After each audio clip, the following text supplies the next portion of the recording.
बिस्मिल्लाहिर्रहमानिर्रहीम। अस्सलाम वालेकुम नाज़रीन, मैं हूं इरफान हाशमी और आपको प्रोग्राम में खुश आमदीद कहता हूं।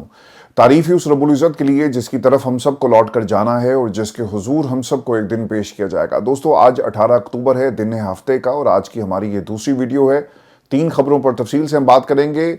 अलीमा खान की गिरफ्तारी का हुक्म दे दिया गया। इस गिरफ्तारी से रियासत क्या अचीव करना चाहती है, इसकी तफसील आपके सामने रखेंगे। और फिर फील्ड मार्शल की वार्निंग और आज की उनकी तकरीर, कैडेट्स का हल्फ और ये सियासत में हिस्सा नहीं लेंगे। आज की इस तकरीर में कितनी सियासी और गैर सियासी गुफ्तगू थी, इसका भी एक जायजा रखेंगे आपके सामने। और फिर 2 वजीर मुस्ताफ़ी हो गए जी, 4 अफसरान को अगवा कर लिया गया। ये अफसरान बड़ी कुर्सियों पर बैठे हुए थे और क्या काम कर रहे थे, और अगवा करने वाले कौन हैं, क्या खबरें आ रही हैं इस्लामाबाद से, ये भी मैं आपको बताऊंगा। और फिर मार्शल लॉ की राह हमवार, कुछ लोगों ने ये खबर दी है कि पाकिस्तान में शायद मार्शल लॉ लगा दिया जाए आने वाले दिनों में, क्योंकि तमाम इदारे इस वक्त पाकिस्तान की इस्टेब्लिशमेंट के हाथों में हैं, वो कंट्रोल कर रहे हैं। इसमें कितनी सदाकत है। और फिर वज़ीर-ए-आज़म को इस्तीफ़े का मशवरा, ये इस्तीफ़े का मशवरा किसने दिया, इसकी तफसील भी मैं आपके सामने रखूंगा। लेकिन व्यूअर्स, जो सबसे इंपॉर्टेंट खबर है वो है अलीमा खान की गिरफ्तारी का हुक्म जो आज पाकिस्तान में दिया गया है। और जिस अदालत से ये हुक्म आया, तफसीलात के मुताबिक अलीमा खान को रावलपिंडी की एक अदालत ने जी उनकी गिरफ्तारी का ये हुक्म दिया। थाना सादका आबाद पुलिस की खुसूसी टीम वारंट लेकर आज लाहौर रवाना होगी। अलीमा खान के वारंट पर 14 अपर माल लाहौर रोड लाहौर का जो पता दर्ज है। इंसदाद दहशतगर्दी अदालत रावलपिंडी ने अदम हाजिरी पर जुमे को वारंट जारी किए थे। और अलीमा खान के जमानती के समन की तकमील के लिए भी पुलिस टीम जो है वो मुकर्रर कर दी गई है। अलीमा खान की जमानत रावलपिंडी के रिहायशी उमर शरीफ ने दी थी। उमर शरीफ ने मुलजमा की जमानत के 1 लाख रुपए के मचलके जमा करवाए और समन के मुताबिक मुलजमा को 20 अक्टूबर को पेश ना किया तो जामिन के खिलाफ अदालती कार्रवाई शुरू होगी। नवंबर एहतजाज के थाना सादकाबाद के मुकदमे में आइंदा समात 20 अक्टूबर को मुकर्रर की गई है, जिसमें 9 को इतराफ़ जुर्म पर सज़ा हो चुकी और 66 मुलजमान मुकदमे में इश्तिहारी हैं। आपको याद होगा कि पाकिस्तान में इसी तरह का एक स्टाम्प पेपर जिसमें शहबाज शरीफ साहब ने गवाही दी, ज़मानत दी कि नवाज शरीफ कुछ ही हफ्तों में पाकिस्तान वापस आ जाएंगे। लेकिन 4 हफ्तों का वक्त जो है वो 5 साल किस तरह गुजर गए, पाकिस्तान की आवाम ने देखा। और लंदन में बैठकर वो लंदन प्लान तैयार करते हैं। उस वक्त किसी अदालत को इतनी शर्म नहीं आई, किसी जज की गैरत नहीं जागी कि हम वज़ीर-ए-आज़म साहब जो आज के वज़ीर-ए-आज़म हैं, इनको बुलाकर इनसे सवाल करें कि आपने अपने भाई के हवाले से एक ज़मानत दी थी और उस ज़मानत का क्या बना। पाकिस्तान में सर आइन और पाकिस्तान में कानून और ये अदालतें मुकम्मल तौर पर अब उनके हाथ में हैं। 26वीं तरमीम के बाद अब 27वीं तरमीम की तैयारी कर ली गई है और इस निज़ाम को मज़ीद मफलूज बनाने के लिए और कुछ अफराद के लिए कानून बनेगा और कुछ अफराद इस कानून को इस्तेमाल करेंगे। पूरी तैयारी जो है इस वक्त पाकिस्तान में कुछ धड़े कर रहे हैं। आज वकला का जो किरदार था, जिसे पाकिस्तान तहरीक इंसाफ अगर चाहती और तहरीक चलाकर वकला को अपने साथ मिलाकर इन तमाम आईनी तरामीम को रोक सकती थी, लेकिन जितना नुकसान पाकिस्तान में इस्टेब्लिशमेंट ने इस पूरे निज़ाम को पहुंचाया, उससे कई ज़्यादा नुकसान अली बिन गंडापुर और इनके जैसे हम ख्याल लोग थे, इन्होंने इस पूरे निज़ाम को पहुंचाया। अगर अली बिन गंडापुर आज इस तहरीक को चलाने में और आज लड़ रहे होते पाकिस्तान की इस्टेब्लिशमेंट से, इमरान खान के सच्चे सिपाही और सिपहसालार बनकर, तो सर आज हालात डिफरेंट होते। आज ये जो अब तो ज़मानत देने वालों को भी पकड़ा जा रहा है, तो अगर किसी ने ज़मानत देने वालों को पकड़ना है तो पहले शहबाज शरीफ से ही सवाल किया जाए कि आपने भी माजी में नवाज शरीफ की एक ज़मानत दी थी और क्या बना। और फिर आपको भी खबर दें कि आज पीएमए काकुल में पासिंग आउट परेड हुई है, जिसके मेहमान खुसूसी पाकिस्तान के फील्ड मार्शल सैयद आसिम मुनीर थे। और इसकी हाईलाइट कैडेट्स का हल्फ है, जिसे इस वक्त सोशल मीडिया पर डिस्कस किया जा रहा है। कैडेट्स के हल्फ में क्या लिखा है कि मैं सिद्ध के दिल से अल्लाह ताला को हाजिर नाजिर जानकर हल्फ उठाता हूं कि मैं खुलूस नीयत से पाकिस्तान का हामी और वफादार रहूंगा, पाकिस्तान के आइन की हिमायत करूंगा। मैं अपने आप को किसी भी किस्म की सियासी सरगर्मियों में शरीक नहीं करूंगा। अगर आप 78 बरसों की पाकिस्तान की तारीख उठाकर देखें तो सर ये वो हल्फ है जिसकी हमेशा खिलाफ वर्जी हर फौजी डिक्टेटर ने की। ये सिलसिला याहिया खान से शुरू होता है, जनरल अयूब आपको मिलेंगे, फिर इसके बाद मज़ीद कुछ जनरल्स आए जिन्होंने हुकूमतों के साथ मिलकर अपने झूठे इक़्तिदार को कायम करने की कोशिश की। जनरल ज़िया का दौर है, मुशर्रफ साहब का दौर है, और फिर इसके दौरान इस पूरे टेन्योर में बहुत सारे ऐसे जनरल्स थे जो सियासी जमातों की खुशनुदी हासिल करने के लिए एहसासबाज करके उस कुर्सी पर बैठना चाहते थे। कई उन्हें एक्सटेंशन के लिए काम किया। राहील शरीफ साहब, अब तो खैर इनके अपने लोग कहते हैं कि वो एक्सटेंशन मांग रहे थे। और फिर इशफाक परवेज़ कैनी साहब, उनके बारे में जनरल परवेज़ मुशर्रफ साहब की बहुत सारी स्टेटमेंट्स मौजूद हैं जो उन्होंने उस वक्त नहीं दी जब वो इक़्तिदार में थे। उनके जाने के बाद वो बताते हैं कि किस तरह उनके इक़्तिदार को ख़त्म करने में पाकिस्तान की ही इंटेलिजेंस एजेंसीज़ का हाथ था और वकला तहरीक के पीछे कौन था। फिर इसके बाद राहील शरीफ साहब को भी एक्सटेंशन लेने का बहुत चाह था, और उनका ये ख्वाब था जो पूरा नहीं हो सका। और ये वो हल्फ है जिसकी तमाम लोग खिलाफ वर्जी करते रहे और फिर सिफारिशें कराते रहे। और राना साहब हों या फिर ख्वाजा आसिफ साहब, ये हमें हमेशा बताते हैं कि ड्राइंग रूम्स में बैठकर किस तरह से कोशिश की गई कि किसको आर्मी चीफ लगाया जाए। जिस मुल्क में आर्मी चीफ का फैसला किसी का सुसर करेगा तो सर ये हल्फ कहाँ जाता है। और फिर ये सिलसिला राहील शरीफ पे नहीं रुका। जनरल बाजवा ने भी अपनी एक्सटेंशन के लिए पहले इमरान खान के ऊपर दबाव डाला। एक एक्सटेंशन मिल गई जिसे लोगों ने कहा कि हमारी गलती नहीं बल्कि गुनाह था और इसमें हम शामिल नहीं, और फिर वो कोशिश करते रहे और उन्होंने पूरे निज़ाम को हिला कर रख दिया।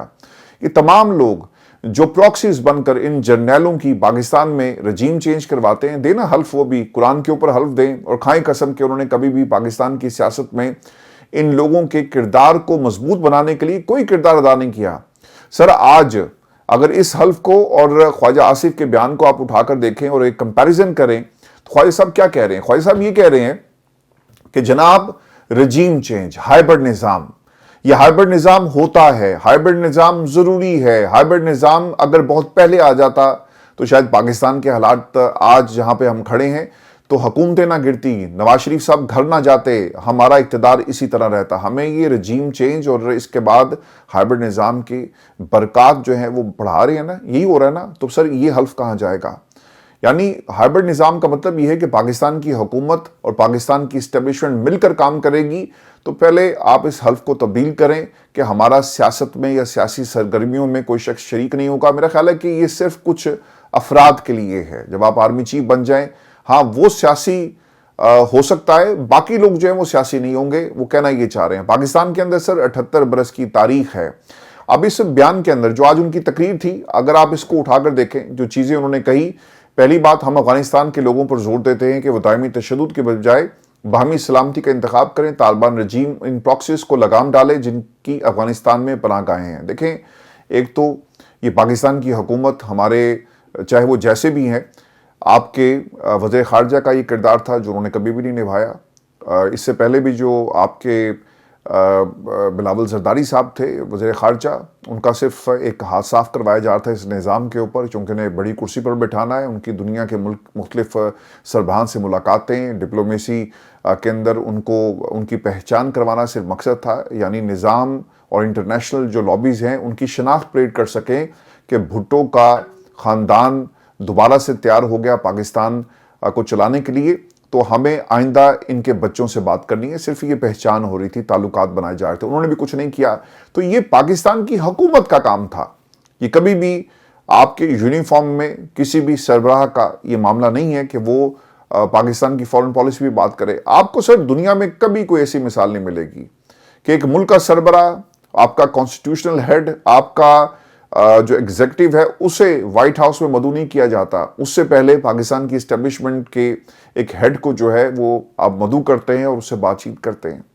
अब जो उन्होंने एक और बात कही, वही कहते हैं कि पाकिस्तान ने मार के हक में अपनी अस्करी और दिफाई सलाहियतों का लोहा मनवाया, आइंदा भी इंडिया की किसी भी जाहिरियत का मुंह तोड़ जवाब देंगे। बिल्कुल ठीक, आपको इसी किस्म के जवाब देने चाहिए और भारत जो करेगा अस्करी क़यादत की यही स्टेटमेंट्स होनी चाहिए। फिर उन्होंने एक और बात कही कि हमने भरपूर जवाबी कार्रवाई की और पाकिस्तानी फजाइया ने इंडिया के 6 हथियारे मार गिराए। सर ये 7 हैं, डोनाल्ड ट्रंप साहब 7 कह रहे हैं, 6 नहीं है। मैं इंडियन फौजी क़यादत को मशवरा देता हूं और सख्ती से खबरदार करता हूं कि जौहरी माहौल में दोनों मुल्कों के दरमियान जंग के लिए कोई गुंजाइश नहीं है। बिल्कुल ठीक है, और आपको एज अ फील्ड मार्शल और फौज के एक सरबराह की हैसियत से इसी तरह भारत को मुंह तोड़ जवाब देना है। पाकिस्तान की कौम सर आपके साथ खड़ी होगी अगर आप सियासत में अपना किरदार जो है वो अदा नहीं करेंगे, और इसमें किसी को कोई शक नहीं होना चाहिए। آج پاکستان کے ٹیلی ویژن چینلز کے اوپر یہ جو خبر پاسنگ آؤٹ پریڈ کے حوالے سے رپورٹ ہوئی ہے، کچھ دو چیزیں اس پہ مزید میں ایڈ کر دیتا ہوں کہ تنازعات کے شکار علاقوں میں امن کے لیے صدر ٹرمپ کی کوششیں قابل تعریف ہیں۔ سر، یہ پاکستان کے آرمی چیف کا یا آپ کی اس کرسی کا، اس حلف کا جس کا ہمیں بار بار بتایا جاتا ہے، یہ تقاضا نہیں تھا کہ ہم امریکہ کے صدر کی تعریف کریں۔ شہباز شریف صاحب کریں، ان کے پولیٹیکل ایجنڈیز ہوں گے، ان کا پولیٹیکل موٹیوز ہو سکتے ہیں، لیکن کسی آرمی چیف کا، کسی فیلڈ مارشل کا، کسی فوجی سربراہ کا کوئی مقصد جو ہے وہ اس طرح کی تعریف کرنا نہیں ہوتا۔ یا تو اس حلف کو تبدیل کر دیا جائے یا پھر ایسے بیانات اس کے بارے میں ہمیں سوچنا چاہیے۔ اس پر ویورز اپنے کمنٹس ضرور بھیجیے گا کہ آپ کا اس کے بارے میں کیا خیال ہے۔ میں آپ کو ویورز یہ بھی خبر دے دوں، اور تفصیلات کے مطابق جسٹس جہانگیری کے خلاف کارروائی۔ سپریم جوڈیشل کونسل نے اسلام آباد ہائی کورٹ کے ججز کے خلاف مجموعی طور پر 7 شکایات کا جائزہ لیا، 5 شکایات خارج جبکہ 2 شکایات پر مزید کارروائی کا جو ہے وہ فیصلہ کیا گیا ہے۔ 2 خبریں جی آئی۔ ایک تو خبر یہ تھی کہ اکثریت نے یہ فیصلہ کیا کہ ابھی آپ اس کو روک لیں، چونکہ طارق محمود جہانگیری صاحب کا معاملہ جو کمیٹی ہے اس میں وہ رپورٹ جمع کروائیں اور اس کو بعد میں دیکھا جائے گا، لیکن بعض نے کہا کہ ہمیں ان کے خلاف کارروائی کرنی چاہیے، اس معاملے کو ٹیک اپ کریں۔ ڈوگر صاحب جو تھے جی، انہوں نے اپنے آپ کو علیحدہ کر لی، انہوں نے کہا کہ ان کے حوالے سے آلریڈی کیس میرے پاس چل رہا ہے تو میں اس میں بیٹھ کر فیصلہ نہیں کر سکتا۔ اور پھر بھی یہ بتایا جاتا ہے کہ ایک اور صاحب ہیں جنہیں ان کی جگہ بٹھایا گیا۔ ویورز آپ کو یہ بھی خبر دیں کہ ججز کے ضابطۂ اخلاق میں ترامیم کی منظوری دے دی گئی ہے، اور ترامیم کے مطابق جسٹس منصور اور منیب اختر کا چیف جسٹس یحییٰ فیدی کی تجویز کردہ ترامیم کی مخالفت۔ سپریم جوڈیشل کونسل نے جسٹس طارق جہانگیری کے خلاف شکایات کو ایک بار پھر مؤخر کر دیا۔ جسٹس منصور نے درخواست خارج کرنے کی رائے دی، لیکن شکایت کو فی الحال اکثریتی رائے سے زیر التفا رکھا گیا، نوٹس جاری نہیں کیا گیا، جبکہ جسٹس سردار اعجاز اسحاق سے جواب مانگا گیا ہے۔ جسٹس اعجاز نے کیا کہا؟ سپریم جوڈیشل کونسل میں جسٹس سردار اعجاز اسحاق کے خلاف شکایت بلاسفیمی کیس کے فیصلے کے بعد وکیل وقار ملک نے دائر کی۔ 19 ستمبر کو دائر ریفرنس کے مطابق جسٹس سردار اعجاز نے بلاسفیمی کیس کی براہ راست نشریات کر کے ایک فریق کی جانبداری کا مظاہرہ کیا۔ دیگر کئی مقدمات میں بھی سالوں تک فیصلے نہ کیے۔ جج صاحب پر کرپشن، بدعنوانی، اپنے حلف کی خلاف ورزی کا الزام عائد کیا گیا ہے۔ ججز رولز، اب میڈیا سے بات چیت پر پابندی ہوگی۔ اگر جج پر الزام لگا تو چیف جسٹس اور 4 سپریم کورٹ کے سینئر موسٹ ججز ادارہ جاتی جواب دیں گے۔ دیکھیں، پاکستان میں 5 ججز نے خط لکھا، پہلے اس کا جواب دے دیں، اور وہ یہ کہہ رہے تھے کہ سر مداخلت ہو رہی ہے، آپ کو عمران خان پسند نہیں ہوگا، کوئی بات نہیں، لیکن جس کرسی پر آپ بیٹھے ہیں اس کرسی کے کچھ پروٹوکولز ہیں جسے آپ کو فالو کرنا ہے۔ قاضی صاحب نے ان پروٹوکولز کو فالو نہیں کیا، اور وہ پاکستان کی سپریم کورٹ کو اس نظام کے حوالے کر کے چلے گئے۔ اس لیے اب آواز آ رہی ہے کہ 27ویں ترمیم ہوگی اور ایک الگ سے کانسٹیٹیوشنل کورٹ پاکستان میں بنانے کی تیاری کی جا رہی ہے۔ اگر یہ معاملہ اس وقت طے کر لیا جاتا تو آج حالات ایسے نہ ہوتے۔ تو قاضی صاحب اس نظام میں فیسیلیٹیٹر کا کردار ادا کرتے رہے اور وہ سہولت کار تھے۔ ان تمام لوگوں کو معلوم تھا کہ اگر ہم عمران خان کو نہیں روکیں گے اور یہ تمام ترامیم نہیں کریں گے تو وہ آئے گا اور سب کو ملیا میٹ کر دے گا، راستے سے ہٹا دے گا، کاروائیاں ہوں گی، سزائیں دی جائیں گی۔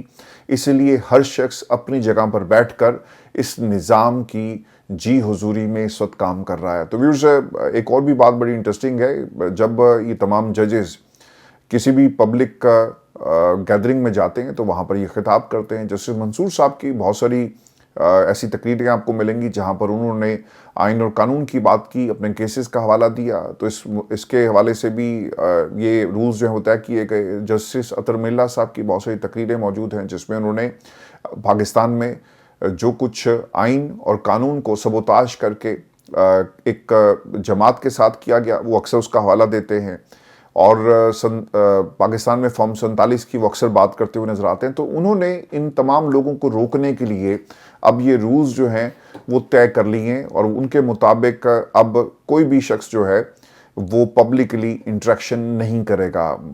پرابلم یہاں پہ یہ بھی ہے نا کہ یحییٰ فیدی صاحب کو کوئی بلاتا نہیں ہوگا، اور جب بھی ہیومن رائٹس کمیشنز یا انسانی حقوق کی بات ہوتی ہے تو ان تمام ججز کو بلایا جاتا ہے کہ وہ آئیں اور بیٹھ کر اس کے اوپر اپنے خیالات کا جو ہے وہ اظہار کریں۔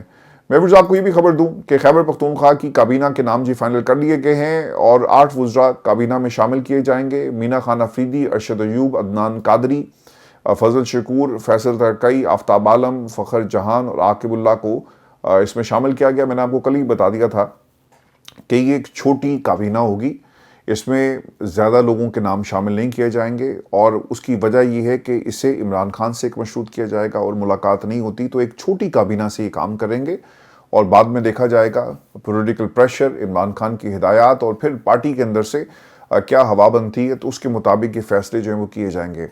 कुछ मैं आपको ये भी खबर दूं कि कश्मीर में 4 वज़रा और इन्होंने जी इस्तीफ़ा दे दिया है। इतलात के मुताबिक आज़ाद जम्मू कश्मीर में सियासी दर्जा हरारत जी अपने अरूज पर है और आज़ाद जम्मू कश्मीर की इत्तेहादी हुकूमत में शामिल मजीद 3 वज़रा ने इस्तीफ़ा दिया। मुस्ताफ़ी वज़रा की तादाद अब टोटल 4 हो गई है। आज़ाद कश्मीर के वज़ीर इत्तलात मोहम्मद मज़हर सईद के इस्तीफ़े के बाद वज़ीर ख़जाना अब्दुल माजिद खान, वज़ीर खुराक अकबर इब्राहीम और वज़ीर स्पोर्ट्स, यूथ एंड कल्चर ने भी वज़ीर आज़म अनवारुल हक को इस्तीफ़ा जी भेज दिया। वज़ीर ख़जाना अब्दुल माजिद खान और वज़ीर खुराक अकबर इब्राहीम ने प्रेस कॉन्फ्रेंस में इस्तीफ़ा देने की तस्दीक करते हुए कहा था कि वो बाकायदा हुकूमत से अलहदगी का ऐलान करते हैं और अनवारुल हक हुकूमत के साथ नहीं चल सकते। वो ये भी इल्ज़ाम उनके ऊपर लगा रहे हैं कि जनाब एक तो आप इस्तीफ़ा दें, और फिर एक और जो सबसे अहम सवाल उन्होंने उठाया कि ये जॉइंट एक्शन कमेटी जो है ये इन्हीं की बनाई गई है और ये अपने मकासद हासिल करना चाहते हैं। चूँकि व्यूअर्स 2 दिन पहले कुछ वज़रा ने ख़त लिख कर ये पाकिस्तान के वज़ीर आज़म को बता दिया था कि ये जो मुहाजिरीन की आप सीट ख़त्म कर रहे हैं ये नहीं होगा और इसके ऊपर एक रेजिस्टेंस पाया जाता है विद इन द पार्टी, तो हम इसे ख़त्म नहीं करेंगे। अब जॉइंट एक्शन कमेटी के ख़िलाफ़ भी एक एक्शन ये लोग ये ले रहे हैं कि एक तो अनवारुल हक काकड़ से उसको जोड़ रहे हैं और वो ये बार बार कहते हैं कि जॉइंट एक्शन कमेटी के ख़िलाफ़ क्यों कार्रवाई नहीं हुई और जॉइंट एक्शन कमेटी ने कभी ये क्यों नहीं कहा कि जो इस्तीफ़ा है वो वज़ीर आज़म साहब को देना चाहिए। तो वज़ीर आज़म अनवारुल हक साहब जो हैं इनके अब इस्तीफ़े की बात हो रही है और उनको ये मशवरा इन तमाम वज़रा की तरफ से दिया गया। व्यूअर्स ये बात जो कश्मीर का मामला है और वज़ीर आज़म के इस्तीफ़े का, इसका जिक्र करना माशाल्लाह पाकिस्तान में लगेगा या नहीं, इससे पहले ज़रूरी इसलिए भी था चूँकि इंटरनल हालात पाकिस्तान के ख़राब हो रहे हैं।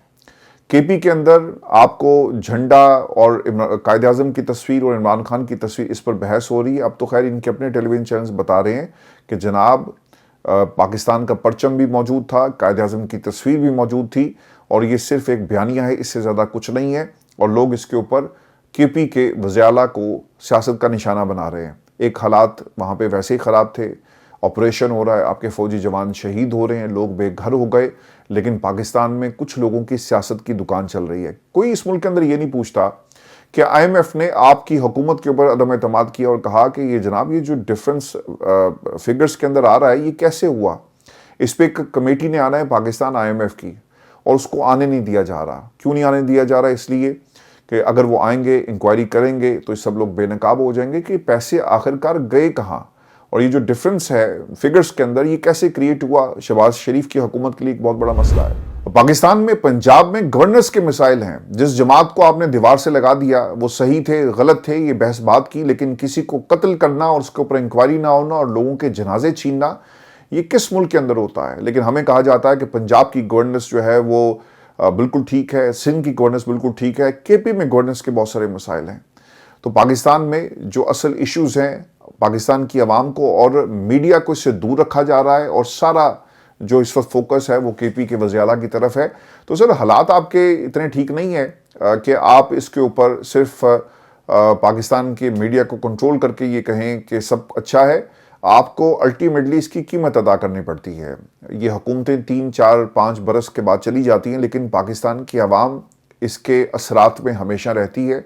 और खुदा ना खास्ता जो कुछ इस वक्त बॉर्डर पर हो रहा है और जो हालात हमारे जिस तरफ जा रहे हैं इसके इंटरनल आपके लॉ एंड ऑर्डर की जो इस वक्त सूरत हाल है इसके ऊपर भी असरात मुरतब होंगे। और हमने हमेशा ये देखा कि जब भी आपने कार्रवाई अफगानिस्तान के अंदर की, बॉर्डर्स के ऊपर की, तो तालिबान ने विद इन द कंट्री इसका आपको जवाब दिया है। अब पाकिस्तान ने जो कार्रवाइयाँ सर की हैं वहाँ जाकर बज़ाहिर दोहा के अंदर मुज़ाकरात भी हो रहे हैं और मुज़ाकरात के बाद ये सीज़ फायर भी हो जाएगा, लेकिन इसके असरात पाकिस्तान के इंटरनल हालात के ऊपर बहुत गहरे मुरतब होंगे और तालिबान कभी भी चीज़ें भूलता नहीं है। गो के वो इस्तेमाल हो रहे हैं एक प्रॉक्सी के तौर पर भारत की, और भारत ही सब कुछ करवा रहा है। तो ये हालात ऐसे नहीं हैं कि जिसमें हम कहें कि पाकिस्तान में अगर कहीं पर امن نہیں تو وہ KPK ہے اور یہاں کی حکومت خراب، یہاں پر عمران خان نے پورے نظام کو جو ہے اپنے کنٹرول میں لیا ہوا ہے۔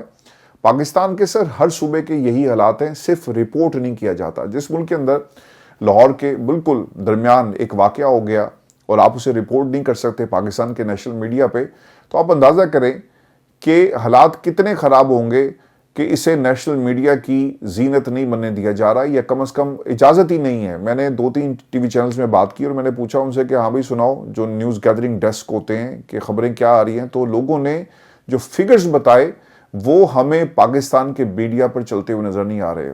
علیم خان کے چینل کے اوپر پیکا قانون کیا لاگو ہوگا، یہ سر آج کا سوال ہے، اس پہ آپ نے ضرور کمنٹ کرنا ہے، کیونکہ انہوں نے بھی خان صاحب کے اکاؤنٹ سے 400 کا فگر تھا، علیم خان کے جو چینل کے اوپر یہ 600 کا فگر جو ہے وہ چلا ہے۔ ویورز، اسی قبیلے سے تعلق رکھنے والے کچھ جو صحافی ہیں اب وہ ملک میں مارشل لا کی بات کر رہے ہیں۔ ویورز، نجم سیٹھی یہ کہتے ہیں کہ ایک تھیوری چل رہی ہے کہ سارے ملک میں افراتفری، جس میں اب مولانا بھی ہاتھ ڈال رہے ہیں، اور جب اتنی افراتفری ہوگی تو کہاں جائے گا یہ سارا معاملہ؟ تو کیا میں کہہ دوں کہ کہاں جائے گا؟ یہ جو افراتفری ہو رہی ہے یہ ملک کے لیے ٹھیک نہیں، اس کو روکنے کے لیے پھر ریاست بہت سے قدم اٹھاتی ہے، سب کو اس بات کا احساس ہونا چاہیے۔ دیکھیں پاکستان میں جب بھی مارشل آیا نا جی، تو ایک ایمرجنسی ڈکلیئر کر دی جاتی ہے، قانون کو، آئین کو معطل کر دیا جاتا ہے، اور پھر فرد واحد کا ایک قانون ہوتا ہے۔ کچھ وکلا جو ہمیشہ سے اپنی سروسز کے لیے اویلیبل ہوتے ہیں اور بڑے بڑے ذہن ہارورڈ کے پڑھے ہوئے، وہ کسی بھی عامر کے ساتھ جا کر بیٹھ کر ایک قانون تیار کرتے ہیں، ایک آئین تیار کیا جاتا ہے، اور اس کے تحت پاکستان کے عدالتی نظام کو آپ کنٹرول میں کرتے ہیں۔ اب سر ہوا کیا ہے کہ انہوں نے پہلے نظام کو کنٹرول کیا۔ پاکستان کے عدالتی نظام میں اب ایک کانسٹیٹیوشنل کوڈ بنانے کی بات کی جا رہی ہے، اور ان کو ضرورت نہیں پڑے گی کہ وہ پاکستان کی پارلیمان کو معطل کرنے کے بعد ایک کانسٹیٹیوشن اپنا جاری کریں، کیونکہ ہر چیز پہلے سے موجود ہوگی، اور سیاستدانوں کو یہ کہا جائے گا کہ یا تو آپ ہمارے ساتھ چلیں کاف لیگ بن کر، اور اگر آپ نہیں بن سکتے تو پھر آپ تیار ہو جائیں، آپ بھی قیدی نمبر 804 کے ساتھ اسی بیرک میں رہیں گے جہاں پر وہ موجود ہے۔ تو پاکستان میں سر انہوں نے نظام کو پہلے کنٹرول کیا آئین میں ترمیم کر کے، اور اس دفعہ قبضہ بعد میں کیا جائے گا۔ نجم سیٹھی صاحب یہ کہنا چاہ رہے ہیں، تو سر بہت دیر ہو گئی ہے، سیٹھی صاحب اب بول رہے ہیں بہت دیر ہو گئی ہے، اور اب چیزیں ان کے ہاتھ سے نکل چکی ہیں۔ جہاں جہاں پر انہوں نے جو چیزیں کنٹرول کرنی تھی وہ کنٹرول کر چکے، امریکہ کے ساتھ تعلقات بھی ٹھیک ہو گئے، امریکہ ان کو اب استعمال کرے گا۔ اور یاد رکھیے گا اس خطے میں افغانستان یا پاکستان کی سر جنگ نہیں ہے، افغانستان کو استعمال کر رہا ہے بھارت، اور بھارت کا دشمن ہے چین، اور پاکستان کا دوست ہے چین، اور دوسری طرف امریکہ کا دشمن ہے چین۔ لیکن پاکستان اپنے دشمنوں اور اپنے دوستوں اور وہ لوگ جو انہیں استعمال کریں کس طرح سے بیلنسنگ ایکٹ کرے گا، یہ اہم سوال ہے۔ افغانستان بھارت کی شے کے اوپر پاکستان پر حملہ کرتا ہے تاکہ اس خطے کو کسی طرح یہ انگیج رکھے، اور یہ بھی یاد رکھے گا کہ امریکہ کبھی بھی اس پورے خطے میں جہاں پر پاکستان ہے کبھی بھی امن نہیں آنے دے گا۔ اور اس کی وجہ کیا ہے؟ اس کی وجہ صرف چین ہے، کیونکہ اگر اس خطے میں امن آ گیا، یہ سی پیک جو ہم کئی برسوں سے سن رہے ہیں، اگر پاکستان میں امن آ جائے، حالات خراب نہ ہوں، تو سر ساری انویسٹمنٹ اور ان کے جو بارڈرز ہیں چائنا کے، جہاں سے یہ ٹریڈ ہونی ہے وہ اوپن ہو جائیں گے، ٹریڈ ہوگی، بڑے لیول پر ٹریڈ ہوگی، اس کا فائدہ کس کو پہنچے گا؟ چائنا کو پہنچے گا، اور امریکہ یہ کبھی بھی نہیں چاہتا۔ تو اسی لیے اس خطے کے اندر آپ کو یہ تمام ماحول نظر آئے گا۔ اس لیے تو ڈونلڈ ٹرمپ نے کہا کہ میں چاہوں تو 1 منٹ میں ان کی جنگ جو ہے وہ ختم کروا سکتا ہوں، لیکن میں ابھی اپنے ملک کے اندر جو معاملات ہیں انہیں دیکھوں گا، اور پھر ہم بعد میں اس جنگ کے حوالے سے کوئی فیصلہ کریں گے، چونکہ امریکہ کبھی بھی اس خطے کے اندر حالات کو ٹھیک نہیں ہونے دے گا۔ تو یہ بات آپ نے یاد رکھنی ہے۔ ویورز، ایک خبر یہ بھی آ رہی ہے کہ 4 سینئر افسران کا اغوا۔ اسلام آباد سے national cyber crime investigation agency نے ڈپٹی ڈائریکٹر آپریشن اسلام آباد کے سیکٹر H13 سے اغوا کیا جی۔ ان 4 سینئر افسران کو اور اہلیہ کی مدعیت میں ان کی مقدمہ درج کر لیا گیا، اور اس کے علاوہ مزید 3 سینئر افسران کے اغوا کی بھی اطلاعات ہیں۔ کیوں اغوا کیا گیا؟ NCCIE سوشل میڈیا رولز کے حوالے سے کام کر رہی تھی، مختلف یوٹیوبرز کو بھی اس ادارے نے گرفتار کیا اور مقدمے چلائے۔ سوشل میڈیا پر جو ریاست مخالف چیزیں سمجھی جاتی تھی انہیں بھی نوٹ کیا جاتا ہے NCCI کی طرف سے، اور پھر ان کو نوٹسز بھی بھیجے گئے۔ اب اس حوالے سے مکمل خاموشی ہے اور ڈیٹیلز شیئر نہیں کی گئی، لیکن یہ ضرور بتایا جاتا ہے کہ 4 سینئر افسران جو ہیں وہ غائب ہیں، اور کہاں گئے ابھی اس حوالے سے مزید اپڈیٹ نہیں ہے۔ میں آپ کو جاتے جاتے یہ بھی خبر دے دوں کہ دوحہ مذاکرات کیا نتیجہ خیز ہوں گے؟ یاد رکھیے گا جو میں نے آپ کو اس خطے کی سیاست کے حوالے سے چیزیں آپ کے سامنے رکھی، اب یہ خبر آ رہی ہے کہ دوحہ میں پاکستان اور افغانستان کے اعلیٰ سطح کے وفود جو ہیں ان کے درمیان ملاقات ہو رہی ہے، جس میں میزبانی قطر کر رہا ہے اور انٹیلیجنس کے سربراہ عبداللہ ابن محمد الخلیفہ کر رہے ہیں۔ یہ ان کے انٹیلیجنس کے سربراہ ہیں جی، اور پاکستانی وفد کی قیادت وزیر دفاع خواجہ آصف کر رہے ہیں، جبکہ افغانستان کی نمائندگی وزیر دفاع ملا یعقوب مجاہد کر رہے ہیں، اور دونوں وفود کے ہمراہ سیکیورٹی اور انٹیلیجنس کے اعلیٰ حکام بھی شریک ہیں، اور DGISI بھی ان کے ہمراہ ہیں۔ تو یہ ایک ہائی لیول ایک میٹنگ ہے۔ سر میٹنگ کا نتیجہ میں آپ کو پہلے ہی بتا دیتا ہوں کہ یہ ہو جائے گی سیز فائر، لیکن اصل مقاصد اس خطے کے اندر امریکہ کی اسٹیبلشمنٹ اور پاکستان کی اسٹیبلشمنٹ مل کر یہ کھیل کھیل رہی ہے، اور CI کا سر یہ پورا ایک پلان ہے، اور وہ کبھی بھی چائنا کو یہاں پر مستحکم نہیں ہونے دیں گے۔ اس سے زیادہ مجھے اس جنگ میں کچھ اور نظر نہیں آ رہا، اور پاکستان نے سر اپنی جو برتری ہے دنیا کو دکھانی تھی کہ ہم کہاں پہ سٹینڈ کرتے ہیں، اور وہ وہاں پر بھرپور طریقے سے اس کو دکھانے میں کامیاب ہوئے، اور پھر ہم انٹرنلی اس جیت کو پاکستان میں اپنے پولیٹیکل موٹیوز کے لیے استعمال کرتے ہیں، تاکہ یہ جو مقبولیت ہے وہ رہے، عوام کا جو جنرل سینٹیمنٹ ہے آپ کے ساتھ جڑا رہے، اور آپ پاپولر سینٹیمنٹ میں کہیں نہ کہیں موجود رہیں، اور یہی اس کی حقیقت ہے، اس سے زیادہ کچھ نہیں ہے۔ اپنا خیال رکھیں، اگلی ویڈیو میں آپ سے ملاقات ہوگی انشاءاللہ، اور اجازت دیجیے، اللہ نے کے بعد۔